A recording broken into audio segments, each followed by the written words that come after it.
जय श्री ओम नमः। नमो अरहंताणं नमो सिद्धाणं नमो आयरीयाणं नमो वज्रायाणं नमो लोये सव्यसागुणम्।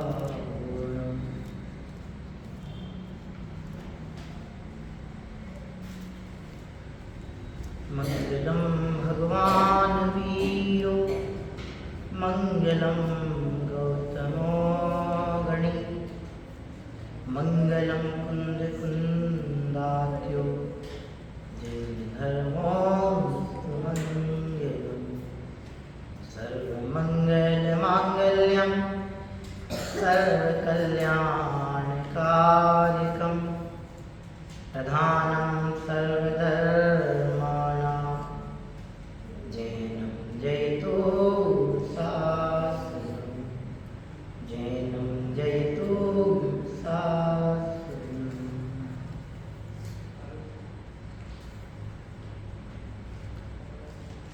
नमः श्रीवर्धमानाय निर्धूतकलिलात्मने सालोकानां त्रिलोकानां यद्विद्यादर्पणायते। बोले पंच परमेश्वर भगवान की अहिंसा परमो धर्म की महान जैन धर्म की।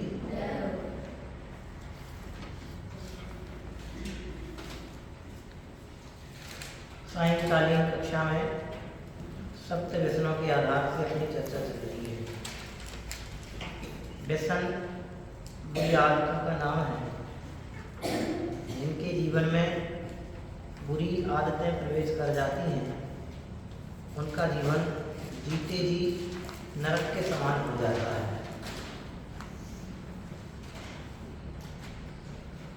यदि अपने जीवन को नरक नहीं बनाना है, स्वच्छ सुंदर बनाए रखना है और सुंदरता की ही ओर ले जाना है, तो हमारी जीवन शैली व्यसन मुक्त जीवन शैली होना चाहिए। हम अपने जीवन को जितनी श्रेष्ठताओं से भरेंगे, हमारा हृदय हमारा मन उतना ही अधिक प्रसन्नताओं से भरा होगा। जैसे एक बगिया है, उसमें पौधे तो हम बहुत सारे लगा सकते हैं, लेकिन हमने उसमें बहुत सारे कांटे वाले पौधे लगा दिए जिसमें फूल अच्छे नहीं हो, सुगंधित फूल नहीं हो। हरी भरी तो वो भी दिखेगी। और वैसे ही एक बगिया और है, उसमें हमने बहुत सारे औषधीय पौधे लगाए, खुशबूदार पौधे लगाए, अच्छे अच्छे महकने वाले फूल जिसमें लगते हैं ऐसे पौधे लगाए। अब दोनों बगिया हैं, दोनों हरी भरी दिख रही है, लेकिन एक में तो कुछ जाके कुछ अच्छा लग नहीं रहा है, हरियाली बस दिख रही है। एक में अच्छे पुष्पों की सुगंध, पौधों की महक, फूलों की महक, वृक्षों की अच्छी खुशबू आ रही। दोनों में जाके किस में से अच्छा लगेगा? जिसमें से बढ़िया महक आ रही है, जहाँ औषधीय पौधे लगे हुए हैं, जिनकी खुशबू स्वास्थ्य के लिए भी लाभदायक है, तो ऐसे स्थान पर जाना सबको अच्छा लगेगा। ऐसे ही हमारे जीवन में है कि हमारे जीवन में यदि चारित्र की सुगंध महक रही है, चारित्र की सुगंधी बसी हुई है, तो हमारा पूरा जीवन महकता है, प्रसन्नताओं से भरा होता है। और इसी जीवन में यदि अच्छा आचरण नहीं है, अच्छी सोच नहीं है, अच्छा प्रवर्तन नहीं है, अच्छी समझ नहीं है, और जीवन तो है, प्राण तत्व है, आयु कर्म है, तब तक वो जीवन तो है, लेकिन उस जीवन का कोई औचित्य नहीं है। लाखों लोग धरती पर जी रहे, लेकिन लाखों क्या करोड़ों की आबादी हो गई, अरबों में संख्या बढ़ गई, एक ही देश, असंख्यात मनुष्य हैं धरती। अब इतने सारे मनुष्यों में से अपन कितनों को जानते हैं, कितनों से परिचित हैं, अपने से कितने परिचित हैं? लेकिन जिनका श्रेष्ठ चरित्र होता है जैसे भगवान महावीर, मर्यादा पुरुषोत्तम श्री राम, समझ में आए? आदिनाथ भगवान, ये जितने भी महान तीर्थंकर आदि महापुरुष हुए हैं, इनको सारी दुनिया जानती है। अपने को लगता है कि जैन जानते होंगे महावीर भगवान, ऐसा नहीं है। समूची दुनिया महावीर भगवान को जानती है। सारी दुनिया भगवान महावीर स्वामी को पहचानती है। कितने लोग भगवान महावीर के ऊपर लिखते हैं, कितने लोगों ने भगवान महावीर स्वामी के ऊपर पीएचडी करी होगी, लिखा होगा, उनके व्यक्तित्व को लिखा होगा, उनके व्यक्तित्व को पढ़ा होगा। तो ये कैसे हुआ? और लोग स्वीकारते हैं कि नहीं, महावीर किसी छोटे मोटे व्यक्ति का नाम नहीं है, महावीर माने बहुत बड़ी विरासत, महावीर माने बहुत बड़ा व्यक्तित्व, महावीर माने जैन शासन। जैन धर्म को लोग किस नाम से जानते हैं? महावीर। आदि नाम को भले कुछ लोग कम जानते होंगे, जो ज़्यादा पढ़े लिखे लोग होते हैं वे आदिनाथ को भी जानते हैं, लेकिन सामान्य मनुष्य जैन धर्म माने महावीर भगवान, महावीर भगवान माने जैन धर्म। तो महावीर को इतना व्यापक किसने बनाया? महावीर को जन जन तक किसने पहुंचाया? उनके चारित्र में, उनकी अच्छे प्रवर्तन में, उनकी अच्छी सोच ने उनको महावीर बनाया। अगर वे भी व्यसनों में, मतलब जब तक वे व्यसनों में उलझे थे तब तक मान लीजिए जैसे बने थे नहीं बने थे, खोटी खोटी गतियों में गए होंगे, कहाँ कहाँ 4 गति 84 लाख योनियों में कहाँ जाके हैं। लेकिन जब उन्होंने अपने चारित्र को संभाला, अपने जीवन को संभाला और आदर्श जीवन शैली अपनाई, तो वे पूरी धरती के आदर्श महावीर के रूप में उपस्थित। तो जिनके जीवन में व्यसनों को स्थान प्राप्त नहीं है, बुरी आदतों, छोटी आदतों, गंदी आदतों को स्थान प्राप्त नहीं है, उनका जीवन उज्ज्वल है। और जिनके जीवन में बुरी आदतें हैं, उनका जीवन भले जीवन तो है लेकिन सुंदर जीवन नहीं है। सीता एक स्त्री थी, राम की पत्नी थी। वे चाहती तो पर पुरुष का सेवन कर सकती थी। अर्धचक्री सम्राट था राम, महान बलशाली था, अनेक रिद्धियों से संपन्न था। राम तो भूमि कुचरे थे, भूमि पर चलने वाले थे, वो तो आकाश आदि में भी गमन कर सकता था। अनेक अनेक प्रकार की शक्तियाँ उसके पास में थी, अस्त्र शस्त्र, इन सबके बहुत अगाध भंडार थे, बहुत बड़ा बल था, बहुत अधिक संपन्नता थी, जिसका निवास स्थान ही सोने का हो। पूरी लंका उसकी सोने की थी। बोलते ना पर स्वर्णमयी लंका, सुनते भी वैदिकों में तो इसका बहुत अधिक वर्णन किया है। तो जिसका निवास स्थान इतना श्रेष्ठ था, उसके पास धनादि की क्या कमी? महाराजा था वो। राम एक भूमिभूत थी, वो थी राजा। मेरे कहने का विद्याधर था रावण। मेरे कहने का मतलब ये है कि राम की अपेक्षा रावण के पास बहुत कुछ विशेष था। सीता चाहती तो अरे ठीक है, क्या है, राम हर लाया, रावण को स्वीकार कर लेती, रावण के साथ रहने लगती, अनेक प्रकार के कष्ट नहीं सहने पड़ते, युद्ध नहीं होता। लेकिन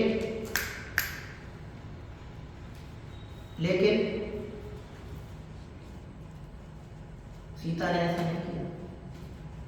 सीता की जो पवित्रता थी, हृदय की, चारित्र की जो विशुद्धि थी, उसने उसको ऐसा स्वीकार करना है। उसने परपुरुष का सेवन नहीं किया। हमारे स्वामी तो एकमात्र हमारे प्रभु श्री राम, वे ही हमारे स्वामी। मैं तो एकमात्र स्वप्न में भी उनको ही सोचूंगी। स्वप्न में भी उसने रावण को नहीं सोचा। तब जाके सीता को सारा जग मैया कहता है, सीता मैया, सीता सती, जिन्होंने प्राणों के संकट आने पर भी अपने शील को नहीं छोड़ा, अपनी मर्यादा को खंडित नहीं किया, ऐसी महान स्त्री का नाम है सीता सती। मेरे कहने का तात्पर्य है कि वे चाहती तो एक ही बुरी आदत तो अपनानी थी, लेकिन याद रखो, अगर वे एक वो बुरी आदत अपना लेती, एक कोई गलत परिवर्तन वो कर लेती, राम के स्थान पे हरण होने के बाद रावण को स्वीकार कर लेती, आज सीता को सारी दुनिया पूजती नहीं। आज सीता को वैदिकों में तो सीता को जगत जननी कहा जाता है। क्या कहा जाता है? जगत जननी। समझते हो? जगत माने दुनिया, जननी है ना माता, जो सारी दुनिया की माँ है, उनको बोलते हैं जगत जननी। पूज्यता के अर्थ में, श्रेष्ठता के अर्थ में जगत जननी। हर कोई उन्हें माँ मानता है, माँ है।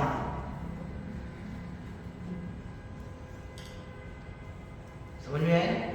तो चरित्र हमारा भी सुंदर है, अपना जीवन स्वयं एक सुंदरता को प्राप्त होता है। ये व्यसन मुक्त जीवन शैली हमारे चरित्र को सुंदर बनाने वाली जीवन शैली। बुराइयों को मिटाने का उपाय बहुत सरल है। हम एक साथ सारी बुराइयों को नहीं मिटा सकते, एक साथ सारी कमियों को दूर नहीं कर सकते, एक साथ सारे दोषों को दूर नहीं कर सकते। अभी अपनी जो सामर्थ्य है उसके अनुसार, अपनी जो समझ है उसके अनुसार। लेकिन जो दोष होते हैं उन दोषों को स्वीकारते हुए प्रायश्चित विधि पूर्वक क्रमशः एक एक दोषों को हम परिमार्जित करते हुए शुद्धता को प्राप्त हो सकते हैं। लेकिन वे दोष, हमें दोष लगने चाहिए। हमने चोरी की है तो चोरी करने की जो हमसे गलती हुई है वो छिपाना नहीं चाहिए। हमने किसी को अपशब्द बोले तो नए अपशब्द बोल करके उसको झूठ बोल करके छिपाना नहीं चाहिए। क्योंकि जब हम अपशब्दों को बोल करके अपने झूठ, उसको अपशब्दों का प्रयोग करने के बाद झूठ बोल करके उनको ढकना चाहते हैं, तो एक गलती करने के लिए अनेकों गलतियां करनी पड़ती है। चोरी एक बार करते हैं, लेकिन चोरी बोलने के लिए, चोरी छिपाने के लिए कितने सारे झूठ बोलते हैं। चोरी करना एक गलत बात और उसको छिपाना दूसरी गलत बात। छिपाने के लिए झूठ बोलना तीसरी गलत बात। झूठ पे झूठ बोलते जाना चौथी गलत बात। अब आप सोचो कि एक गलती छिपाने के लिए कितनी सारी और नई गलतियां करनी। इससे अच्छा क्या है कि जो एक गलती हुई है उसको एक्सेप्ट कर लो, सॉरी फील कर लो। जो अपने दोषों को दोष रूप में स्वीकार करते हैं वे ही निर्दोष हो पाते हैं।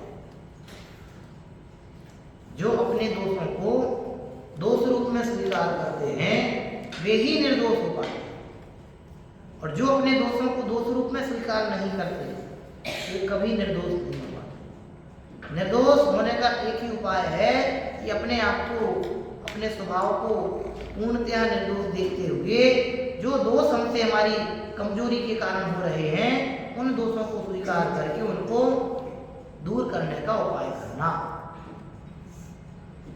मुनिराजों से भी जब कोई गलती हो जाती है तो भी अपने आचार्य के पास जाते हैं कि प्रभु भगवान आचार्य महाराज, हमसे ऐसी ऐसी त्रुटि हुई है, हमसे ऐसे ऐसे शिथिलाचार का पोषण हुआ है। तो वे जो उनके आचार्य होते हैं वो आचार्य महाराज मुनिराजों को प्रायश्चित विधि से शुद्ध करते हैं, आवश्यक दंड भी देते हैं मुनिराजों। रक्षाबंधन की कथा आप सबने पढ़ी। सुरत सागर मुनिराज जब वाद विवाद करके चारों मंत्रियों से महाराज के पास पहुंचे तो महाराज से उन्होंने निवेदन किया, आचार्य महाराज से, कंपनाचार्य महाराज से, कि महाराज आज हमसे ऐसा ऐसा हुआ है। तो उन महाराज ने अपने निमित्त ज्ञान से जाना आचार्य महाराज ने कि अब संकट का उपसर्ग का समय सर्व साधनों में बन सकता है, क्योंकि मंत्रीगण क्रूर थे, इसलिए उन्होंने उनको दंड दिया। आप बेजानते थे, उनने निमित्त ज्ञान से जान लिया कि ऐसा ऐसा प्रसंग बनने वाला, तो उनके निमित्त ज्ञान में तो आइडिया होगा ना कि सुरत सागर महाराज के ऊपर उपसर्ग भी हो सकता है, इनके प्राण संकट में जा सकते हैं। तो भी उनसे जो दोष हुआ है ऐसा दोष पुनः नहीं हो, संघ की सुव्यवस्थित व्यवस्था बनाए रखने के लिए उन्होंने उन सुरत सागर मुनिराज को, जिन्होंने कोई गलत काम नहीं किया था, पर एक गलती हुई थी कि आचार्य महाराज की बिना आज्ञा के उन्होंने उनसे वाद विवाद किया, इसलिए उन्होंने सुरत सागर महाराज को प्रायश्चित दिया। कौन सा प्रायश्चित दिया? कि आप उसी जगह पे जहां वाद विवाद हुआ था मंत्रियों से, उसी जगह पे जाकर के ध्यानस्थ हो जाएं। तभी वहां जाकर सामायिक में लीन हो गए थे। अर्धरात्रि के समय वो चारों बलि, नमची, बृहस्पति एवं प्रहलाद चारों मंत्री आते हैं और उन पर तलवारों से प्रहार करके उपसर्ग करते हैं। वहीं से एक देव निकल के जाता है, विद्याधर निकल के जाता है, उसकी नजर पड़ती है हो दिगंबर मुनिराज के ऊपर उपसर्ग, तो वो उन चारों मंत्रियों को वहीं पीड़ित कर देता है। वे चारों के चारों मंत्री ऐसी तलवार लटका के वहीं खड़े रह जाते। तो मेरे कहने का तात्पर्य क्या है कि आचार्य महाराज भी अपने शिष्यों को प्रायश्चित विधि से शुद्ध करते हैं। दोषों को दूर करने का उपाय है निंदाग्रह, प्रायश्चित, प्रत्याख्यान, प्रतिक्रमण, सबकी अलग अलग परिभाषाएं हैं। और आप सबकी भाषा में बोले तो सॉरी फील करना चाहिए। गलती हो जाए तो सॉरी बोलने से डरना नहीं, सॉरी। जीवन में दो चीजें तो अपने को बहुत अच्छी गहराई से सीखनी चाहिए। कभी कोई कमी रह जाए, गलती हो जाए तो सॉरी फील होना चाहिए, और किसी ने हमारे साथ अच्छा कुछ किया है तो उसके प्रति थैंक्स, धन्यवाद। ये दो आदतें आपको बहुत ऊंचाइयों पर ले जाएंगी। जो अपनी गलतियों को छिपाने के लिए नए दोस्त नहीं करते, तुरंत सॉरी फील कर लेते हैं, वे बहुत बड़े दिल वाले होते हैं। वे कभी छोटे उस पर नहीं रह सकते। आपने देखा होगा फॉरेनर्स आते हैं, मिले हो कोई फॉरेनर से? तो आप अगर फॉरेनर से मिले हैं और आपने उनके कोई हेल्प कर दिया, कुछ कर दिया, तत्काल आपको क्या बोलते हैं? Thank you. बहुत खुश होते हैं। आप उनका सपोर्ट करते हैं तो बहुत अंदर से हैप्पी फील करते हैं और आपके लिए थैंक्स बोलते हैं। हम तो भारतीय संस्कृति वाले हैं, हमारे भी संस्कारों में ये चीज होनी चाहिए। ये अपने जीवन को, लौकिक जीवन को सुंदर बनाने के साधन है। ये चीज, इसमें कोई पैसा नहीं लगता, इसमें कोई मेहनत नहीं लगती, इसमें कोई अधिक पढ़े लिखे की आवश्यकता नहीं है। अच्छा बुरा तो हम सबको समझ में आता है कि इसने हमारे साथ बुरा किया या मैंने इसके प्रति बुरा किया है। जब हम किसी का बुरा करते हैं तो हमें सॉरी फील होना चाहिए। जब कोई हमारा अच्छा करता है तो हमारा अंदर से उसके प्रति थैंक्स आना चाहिए। ये अच्छी बातें हैं। जब आप किसी को थैंक्स कहते हैं तो अनुमोदना का पुण्य लगता है। जब आप सॉरी फील करते हैं तो आपको प्रायश्चित का पुण्य लगता है। प्रायश्चित से पुण्य होता है। क्या कहा? प्रायश्चित से पुण्य होता है। आपके हृदय में प्रायश्चित की भावना होती तो उससे पुण्य लगता है। सॉरी फील करने में इंसल्ट नहीं हो जाती हमारी। सॉरी फील करने में इंसल्ट नहीं हो जाती। सॉरी फील करने में अपना ईगो कम नहीं हो जाता। सॉरी फील करने में अपना स्टेटस डाउन नहीं हो जाता। सॉरी फील करने में हमारा अहंकार प्रश्न चिन्हित नहीं हो जाता। सॉरी फील करने में हमारी पोजीशन डाउन नहीं हो जाती। सॉरी फील करने में हमारा व्यक्तित्व और निश्चिंत हो जाता है, प्रखरता आ जाती है, माधुर्य आ जाता है, आनंद आ जाता है। जब आपसे कोई गलती होती है, आपको सॉरी फील नहीं कर पाते तो अंदर अंदर कुड़ते हैं कि यार ऐसा हो गया, ऐसा हो गया, ऐसा हो गया। लेकिन जब आपका उसके प्रति, जिससे के प्रति गलती हुई, मिस्टेक हुई, उससे सॉरी फील हो जाता है तो आप अपने आप को अंदर से हल्का फील करते हैं कि चलो निपट गया। लेकिन जब तक आप सॉरी नहीं बोलते हैं तो नए नए दोष करते जाते हैं जो व्यसन बन जाते हैं। दोष होना बड़ी बात नहीं है, दोषों को छिपाना बहुत बड़ी बात है। बड़ी बात भी है और बुरी बात भी। दोष होना बुरा नहीं है, दोषों को छिपाना बुरी बात है। दोष हो जाए, गलती हो जाए, मिस्टेक हो जाए, त्रुटि हो जाए, कोई बड़ी बात नहीं। मनुष्य से ही तो गलती होती है। गाड़ी चलाना सीखेंगे तो कभी कभी ठुकेगी भी, एक्सीडेंट भी होगी, गिरेगी। ऐसे जीवन को आगे बढ़ाएंगे तो त्रुटियां होंगी भी, लेकिन उन त्रुटियों को छिपाओ मत, उन दोषों को बनाए मत रखो। उन दोषों को मिटाने का उपाय, दोषों को मिटाने का उपाय है प्रायश्चित, सॉरी। हमारे मुनिराज मन वचन काया से तीन लोक के समस्त प्राणियों से, एक इंद्रिय, दो इंद्रिय, तीन प्रायश्चित करते हैं ना, सामायिक करते हैं, प्रतिक्रमण करते हैं। तो उसमें मेरे द्वारा एक इंद्रिय जीवों का घात हुआ हो तो मैं उनसे क्षमा याचना चाहता हूँ। ये क्षमा याचना क्या है? सॉरी तो है। दो इंद्रिय, तीन इंद्रिय, चार इंद्रिय, पांच इंद्रिय, संगी असंगी, जाने में अनजाने में कोई भी त्रुटि हुई उसके लिए मन वचन काया से क्षमा याचना चाहता हूँ। क्या सॉरी तो है। जो आचार्य महाराज, संघ के नायक है, मुनि महाराज 28 गुणों का पालन करने वाले, वे प्रतिक्रमण प्रतिदिन सबसे क्षमा प्रार्थना कर सकते हैं। तो हमें भी तो क्षमा प्रार्थना करने की अंदर से भावना होनी चाहिए। जो अंदर से मजबूत होते हैं वे बाहर में क्षमा मांग पाते हैं। क्यों? क्योंकि क्षमा वीरस्य भूषणम, क्षमा वीरों का आभूषण है, कमजोरों का आभूषण नहीं है। आप अपने दोस्तों की यदि क्षमा नहीं मांग पाते हैं तो आप अंदर से कायर हैं, कमजोर हैं, डरपोक हैं। जो अपने दोस्तों की क्षमा मांग लेते हैं वे ही महावीर हैं, ताकतवर हैं, पुरुषार्थी, इंटेलिजेंट है। ये व्यसन, दोषों को छिपाएंगे तो वे दोष व्यसन बन जाएंगे,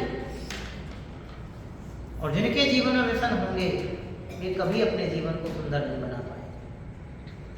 आप उठा करके देखो इतिहास, आज तक जितने भी महापुरुष हुए हैं उन्होंने श्रेष्ठतम चारित्रिक विशुद्धि वाली जीवन शैली अपनाई।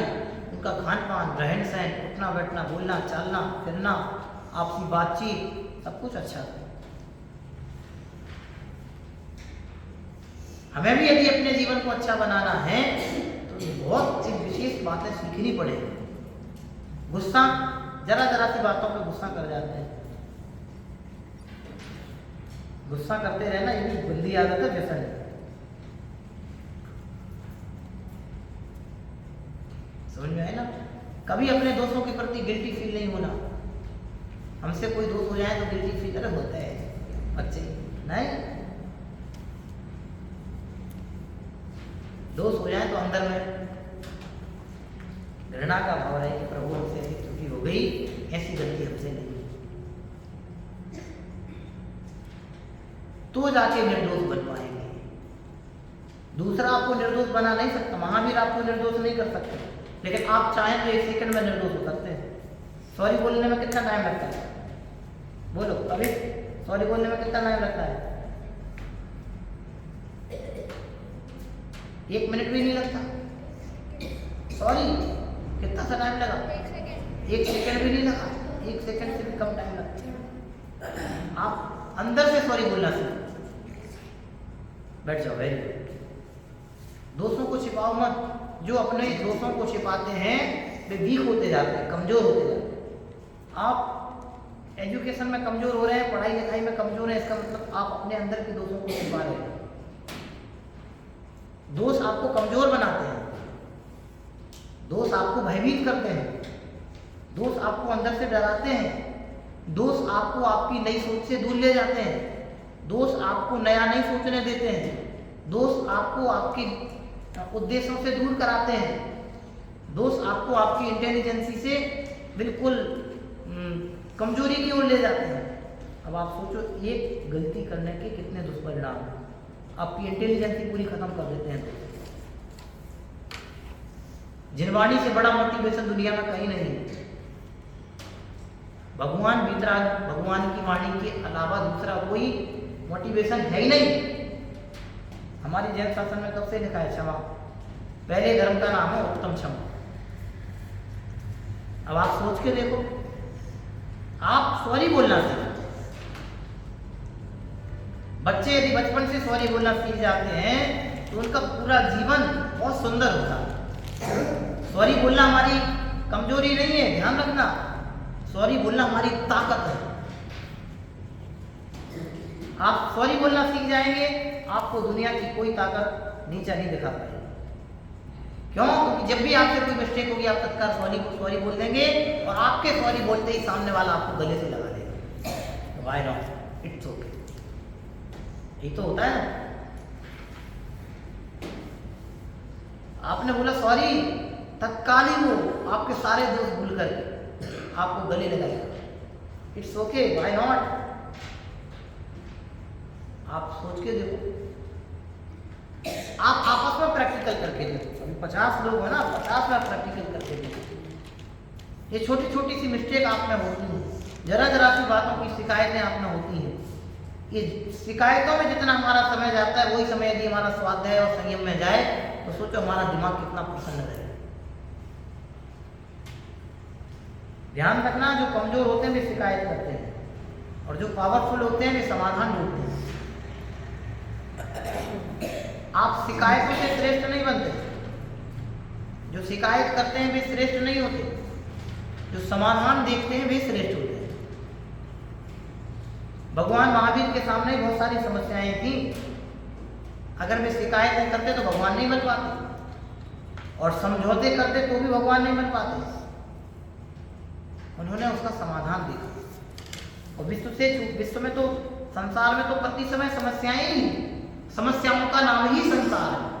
जब तक समस्याएं नहीं होंगी तो फिर वो संसार क्या है? इसलिए उन्होंने उसका एक ही समाधान देखा।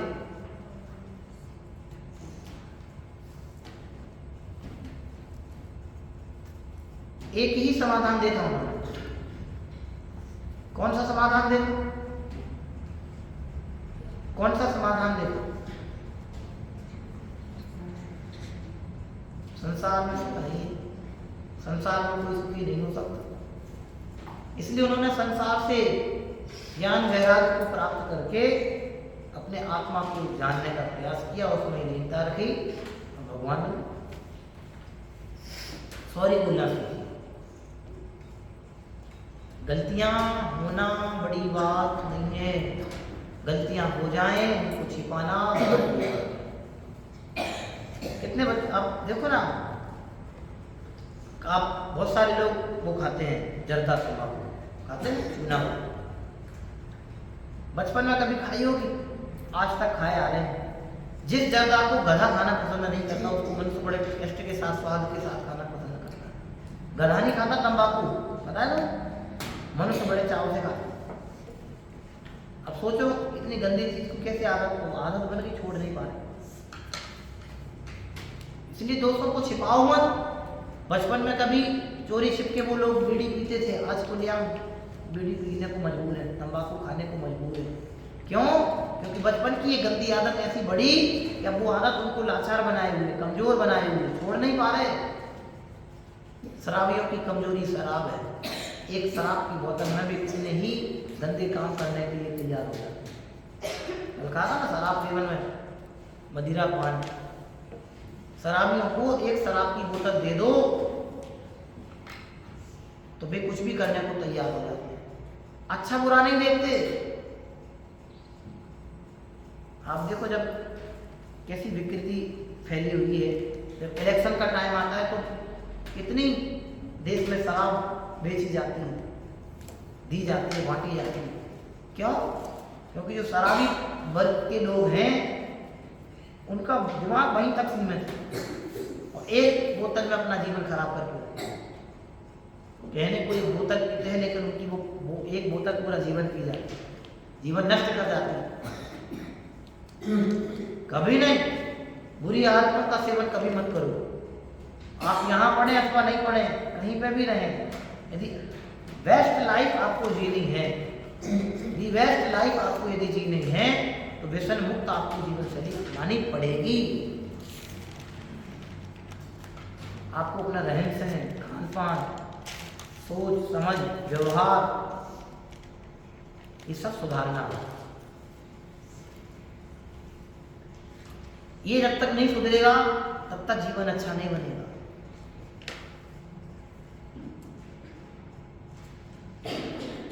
इसलिए मन को थोड़ा सा समझाने की कोशिश करो। जब भी कोई गलती होती है तो उन गलतियों पर थोड़ा सा सोचना शुरू करो। कभी किसी के सामान का दुरुपयोग मत करो। हमारे माता पिता की जितनी कैपेसिटी उनने हमें उतना दिया, उतने में संतोषित रहने की कोशिश करो। क्योंकि आपकी एक गलती आपके माता पिता के मस्तक को नीचे झुका के रख देगी। आपकी एक मिस्टेक आपके माता पिता की गर्व को नीचे गिरा के रख देगी। जो अपने बेटे के व्यवहार से अपने मस्तक को ऊंचा, मेरा बेटा वहां पड़ रहा है, और जब यहाँ से आपकी कोई शिकायत आपके माता पिता के पास जाएगी तो आपके माता पिता का मस्तक शर्म से नीचे झुक जाएगा। मैं हमेशा कहता हूँ विद्यार्थियों के पास अपने माता पिताओं को देने के लिए एक ही पुरस्कार है, वो है अच्छा परिणाम, अच्छे संस्कार। आप पैसा कमा के उनको नहीं दे सकते। अरे आप उनको क्या दोगे? जिन्होंने अपना जीवन खत्म करके आपके जीवन का निर्माण किया है, उनके लिए आप दुनिया की सारी दौलत भी लाके दे दो तो भी आप उनके कर्ज को कम नहीं कर सकते, चुका नहीं सकते। इसलिए कभी भी माता पिता को ब्लैकमेल मत करो। बहुत सारे बच्चे मैं देखता हूँ, आप कितना बोलते हो माता पिता से, मत करो ब्लैकमेल। उनने अपने जीवन को खत्म करके तुम्हारे जीवन को निर्माण किया है, तुम्हारा जीवन बनाया है।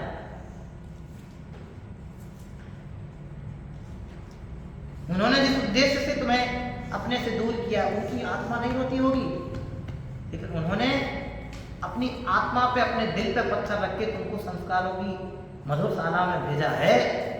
तो किसके लिए? अपने लिए नहीं, आपके लिए। कि आज बच्चे के अंदर ये 4 बातें अच्छी आ जाएंगी तो इसका जीवन भविष्य में अच्छा होगा। और आने वाले समय में संस्कार ही मनुष्य की रक्षा करेंगे। जिनके जीवन में संस्कार होंगे उनका ही जीवन सुरक्षित होगा। असंस्कारियों का जीवन ना कभी सुरक्षित था, ना सुरक्षित है और ना कभी सुरक्षित होगा। ये बात बिल्कुल गांठ बांध के रखो। आने वाला समय इतना भयंकर आने वाला है। दिन पर दिन पापों के नए नए आयाम बढ़ रहे हैं, और जितने जितने पापों के आयाम बढ़ेंगे उतना उतना जीवन असुरक्षित होगा, उतना उतना जीवन नई नई प्रॉब्लम लेकर के आएगा। अनेक प्रकार की परेशानियां आएंगी। अपने जीवन को यदि परेशानियों से मुक्त बनाना चाहते हैं तो व्यसन मुक्त जीवन शैली हमारे जीवन का आधार होनी चाहिए। अपने जीवन को यदि श्रेष्ठतम जीवन बनाना चाहते हैं तो अनेक प्रकार की जो बुराइयां हमारे चारों ओर घूम रही हैं, भटक रही हैं, अपने अंदर घुसती जा रही हैं, प्रवेश करती जा रही हैं, उनसे अपने आप की सुरक्षा दिलवाने की छत्र छाया में, संस्कारों की छत्र छाया में करनी होगी, तो जाके आप अपने जीवन को सुरक्षित रख पाएंगे। संस्कार ही सर्वोत्तम सुरक्षा कवच है, ये ध्यान रखना। संस्कार ही सर्वोत्तम सुरक्षा कवच है, वे ही आपके जीवन को सुरक्षित बना पाएंगे। दुनिया की कोई ताकत आपके जीवन को सुरक्षित नहीं बना पाएगी। इसलिए जीवन को अच्छा बनाने के लिए अच्छा सोचना चाहिए। मैं फिर से कह रहा हूं, गलतियां हो जाए तो उनको छिपाओ मत, तत्काल तुरंत at a time sorry feel करो। आप यदि किसी से नहीं बोल पा रहे तो अपने से बड़े, आपके माता पिता, आपके गुरुजन, आपके अध्यापकगण, आपके बड़े भाई, आपके दादा दादी, उनसे बोलिए, बोलिए, छिपाइए नहीं। क्या कहा? बोलिए, छिपाइए नहीं। जो दोस्तों को छिपाते हैं उन्हें सारी दुनिया से छिप छिप करके जीना पड़ता है, और छिप छिप करके जीना पड़ता है, समझ रहे? जीवन को नरक बना के जीना पड़ता है। और जो अपने दोस्तों को नहीं छिपाते हैं वे हमेशा हर हाल में आनंद से जीते हैं। आनंद से यदि जीना है तो दोस्तों को छिपाइए मत, दोस्तों को मिटाइए। और दोस्तों को मिटाने का उपाय है सॉरी। सॉरी है बहुत छोटा सा, लेकिन बहुत सिस्टमेटिक वर्ड है। आप सॉरी बोलना सीखिए। आप यदि माता पिता से गुस्सा हो जाते हैं तो उस समय सॉरी बोलिए उनको। मम्मी पिछले संडे को मैंने आपसे बात की थी, मैंने ऐसा ऐसा बोल दिया था, उसके लिए सॉरी। पापा आपने मुझे ये चीज़ नहीं दिलाई, कोई बात नहीं, आपने तो बोल दिया। कितना आप दुरुपयोग करते हैं, मैं कितना बोलता हूँ। दिन भर पापा दुकान पर बैठते हैं, नौकरी करने जाते हैं, तब जाके 1000, 500, 1500 रुपये उनके पास आते हैं। और आपको सूद चाहिए 1500 के 500, 700, 1000 रुपये के सूद आते हैं, और दिन भर की आधी कमाई आपके सूद में चली जाती है। जो पिता खुद फटे जूते पहनता है वो आपको नए जूते पहनाता है, इससे बड़ा त्याग और समर्पण दूसरा दुनिया में कहाँ देखने को मिलेगा? बोलो। तो ऐसे जिम्मेदारियों से अपने आप को सीखना पड़ेगा। माता पिता से, गुरुजनों से कभी ऊंची आवाज में बात मत करो। यही व्यसन है, यही बुरी आदतें, यही खोटी आदतें हैं।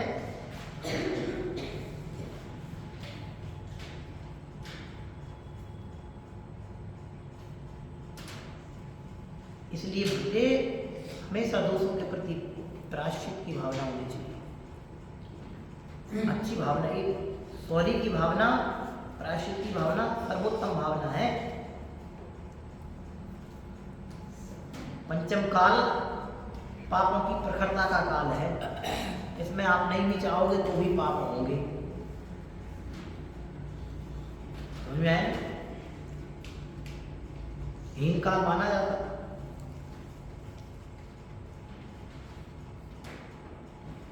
इसलिए प्रायश्चित की भावना हमेशा होनी चाहिए।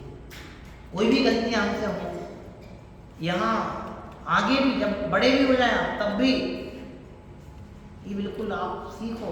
2 चीजें मैंने आपको आज की इस कक्षा में विशेष बताई, और ये दुनिया के हर बच्चों को बचपन से चीजें दोनों सीखनी चाहिए। जब भी कोई गलती हो जाए, कोई दोष हो जाए, तो सॉरी फील होना चाहिए, सॉरी बोलना चाहिए। जब कोई अच्छा कर दे तो उसके प्रति थैंक्स होना चाहिए, बोलना चाहिए अंदर से, हार्ट में। आप जितना हार्टली सॉरी फील करेंगे, थैंक्स फील करेंगे, उतने आपके इमोशंस बिल्कुल क्लियर, प्योर होंगे, शुद्ध होंगे।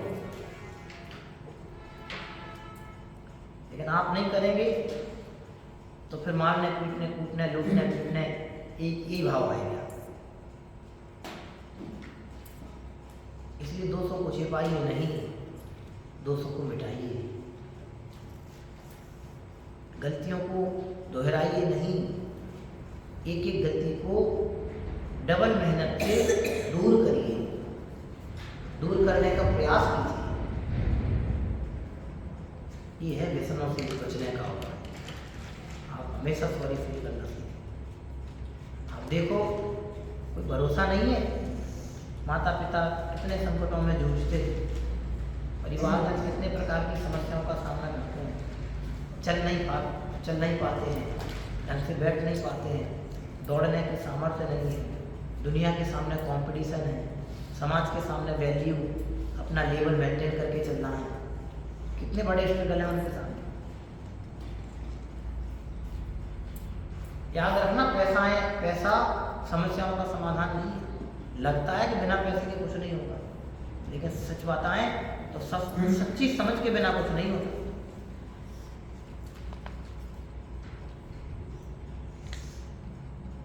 पैसे का भी सदुपयोग कहाँ करना है, कैसे यूज करना है, ये जब तक अपने को नहीं आएगा तब तक हम अच्छी लाइफ नहीं जी पाएंगे। इसलिए पैसा इम्पोर्टेंट नहीं है, सच्ची समझ, अच्छी समझ इम्पोर्टेंट है। अच्छी समझ हमारे जीवन को अच्छा बनाती है। अच्छा खासा पैसा हमारे जीवन को अच्छा नहीं बनाता। पैसा और समझ नहीं हो, पागलों की तरह परिवर्तन हो, तो पैसा किस काम? तुमने देखे हो कि पैसे वाले नाक बह रही है, पैंट इधर भाग रहा है, बेल्ट इधर लगा हुआ है, पैसा खूब है, 2 लोग संभाल रहे हैं, मुंह से लार बह रही है, थूक गिर रहा है, कुछ भी खा रहे हैं, क्या है? नहीं, समझ में आया ना? इसलिए बेटे, दोस्तों को ढकिए मत, छिपाइए मत। बड़ों के दोष ढकने चाहिए और स्वयं भी दोष कहने चाहिए। बड़ों के कोई दोष अपन को समझ में आ जाए ना, तो उन दोषों को हल्ला नहीं करना चाहिए। बड़ों के दोषों को ढकना चाहिए और स्वयं के दोषों को कहना चाहिए। ये है विद्यार्थियों की विनम्रता, ये है हमारी असली पहचान। ज्ञानियों के दोष ढके जाते हैं और स्वयं के दोष ज्ञानियों से कहे जाते हैं। क्या कहा? ज्ञानियों के दोष ढके जाते हैं और स्वयं के दोष ज्ञानियों से कहे जाते हैं।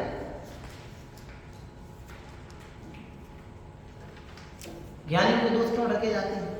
क्योंकि वे ज्ञान की साधना में रहते हैं। दिगंबर मुनिराज विहार करते हुए जा रहे हैं, उनसे कोई त्रुटि हो जाए, किसी जीत की प्रार्थना हो जाए, अरे महाराज देखते हैं गुस्सा ना है, हल्ला नहीं करना, उनके दोषों को छिपाना नहीं, उजागर नहीं करना, उनके दोषों को ढांकना।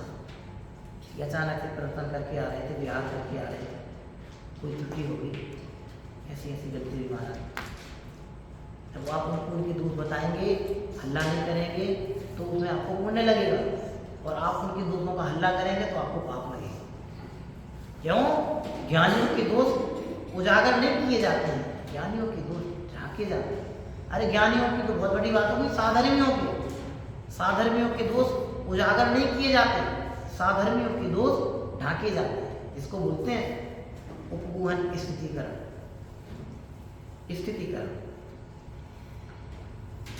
घृणा नहीं करी जाती, ज्ञानियों के दोष देख करके घृणा नहीं की जाती, साधारणों के दोष देख करके घृणा नहीं की जाती, इसका नाम है सम्यक सुखी उपगूहन। 8 अंग होते हैं ना सम्यक, उसमें एक उपगूहन नाम का दोषों को देख करके घृणा नहीं करना, अब जो अपार प्रेम रखना, इसका नाम उपगूहन। और दूसरा स्थितिकरण, यदि किसी तरह के दोष उनसे हो रहे हैं तो उनको जाकर के संबोधन करना कि प्रभु ऐसी ऐसी गलती हो रही है, आप इतने उत्कृष्ट चारित्र के धनी हैं, इसका नाम स्थितिकरण। तो ज्ञानियों के दोष ढांके जाते हैं, उजागर नहीं किए जाते।